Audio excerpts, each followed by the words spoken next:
All right, let's get right into it. When you hear American Revolution, you probably picture soldiers, cannons, maybe that famous painting of Washington crossing the Delaware. But what if I told you the real war, the one that truly mattered, wasn't fought on a battlefield at all? It was fought in the minds of the people. This is all about that incredible shift in thinking, how an entire continent of people changed their minds about government, power, and who they were. And you don't have to take my word for it. John Adams said it best right here. He totally hits the nail on the head. The fighting was just the final act. The real break, the actual revolution, had already happened intellectually. It was a fundamental change in how the colonists saw themselves and their place in the world. So that's the big question, isn't it? How does an entire population just change its mind so completely? What was the spark that lit this incredible intellectual fire? Well, let's find out. Now, you might be surprised to learn that the story doesn't start with a battle. Nope. It starts in the accounting books of the British Empire, with the massive debt they racked up after the 7 Years' War, which wrapped up in 1763. Here's the number that really set things in motion. 133 million pounds.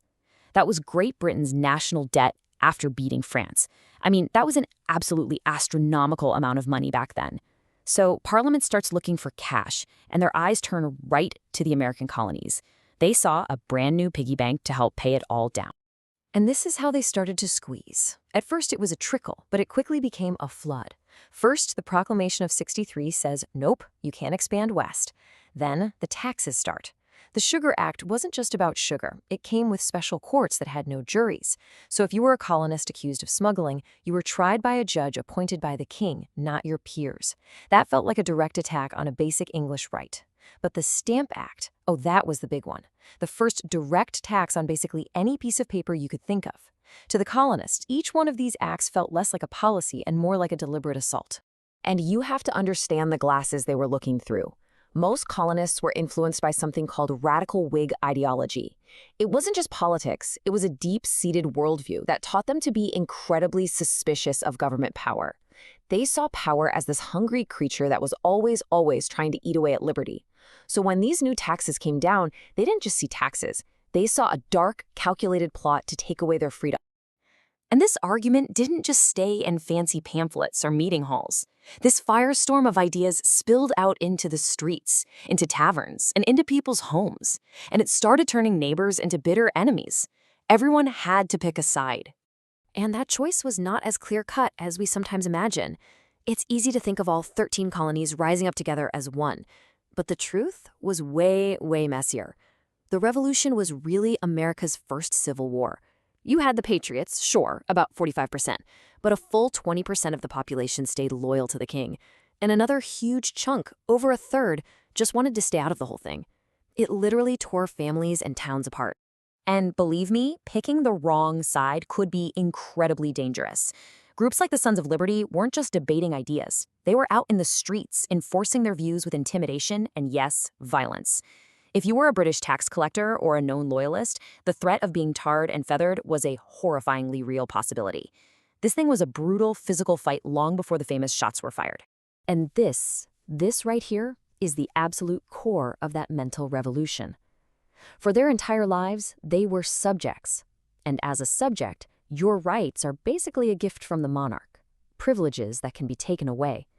What the Patriots were fighting for was to become citizens. As a citizen, your rights are natural. They're yours just for being human. They exist before any government does. And the only reason government exists is to protect those rights. This was a seismic shift in personal identity. So a war of ideas eventually had to become a war with armies. But for this revolution to have any chance of succeeding, the Patriots needed more than just powerful ideals. They needed a victory on the battlefield so decisive, so shocking, that it would make the entire world sit up and take notice. And that moment came at the Battle of Saratoga. Just look at these numbers. The British lost more than 3 times as many soldiers as the Americans. This was no small skirmish. This was an absolute disaster for the most powerful military on the planet. An entire British army, led by General John Burgoyne, was forced to lay down their arms and surrender. This famous painting by John Trumbull really captures that unbelievable moment. The psychological blow was just massive. Saratoga proved to the world that this ragtag Continental Army could actually stand up to British regulars and win. It made the entire cause seem possible. And that proof was exactly what Benjamin Franklin needed over in Paris. The victory at Saratoga was the diplomatic key that unlocked everything. France, just itching for a rematch with Britain, signed a formal alliance. Soon after, Spain and the Dutch Republic jumped in too, pouring in crucial money, ships, and troops. All of a sudden, Britain wasn't just putting down a colonial rebellion anymore. They were fighting a world war, and their resources were stretched to the absolute limit.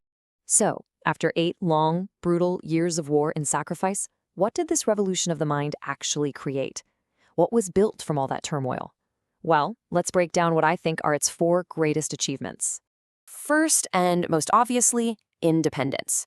The United States became the first colony in the modern world to break away from its imperial ruler through war. This sent an absolute shockwave through a world of empires. It created a brand new and, to many kings, a very dangerous blueprint for other nations to follow. Second, they didn't just create a new country. They created a republic. Now, you have to understand how truly radical this was. In a world completely dominated by kings and emperors who claimed to rule by the will of God, the Americans built a massive nation on the idea that power comes from the people. The government was the servant, not the master. Third, it created an American identity. Before the war, you were a Virginian or a New Yorker or from Massachusetts. But the shared struggle of the Revolution, the bitter cold of Valley Forge, the stunning victory at Yorktown, the leadership of George Washington, all of that created a common story. It gave them shared heroes and symbols that started to knit 13 very different colonies into a single people. And finally, maybe the most powerful achievement of all, a set of enduring ideals. The Revolution wrote a check, so to speak. It committed the new nation, in public, to the ideas of liberty, equality, and natural rights. These became more than just words. They became the moral foundation of the country, the permanent yardstick that we still use today to measure how we're doing. And these new ideals had ripple effects throughout society, even changing the role of women. A new idea called Republican motherhood took hold. The logic went like this. For a republic to survive, it needs virtuous citizens. And who raises the citizens? Their mothers. So as thinkers of the day argued, women needed to be educated so they could raise the next generation of informed, virtuous patriots. Which brings us to today. The revolutionaries started a project, a nation built not on blood or soil, but on a radical set of ideas about freedom and self-government. But they knew they couldn't finish it. They left it to future generations to keep working on it, to keep trying to live up to those ideals. So the question I want to leave you with is this. 250 years later, is their revolution, that revolution of the mind, actually complete? Or are we still in the middle of it?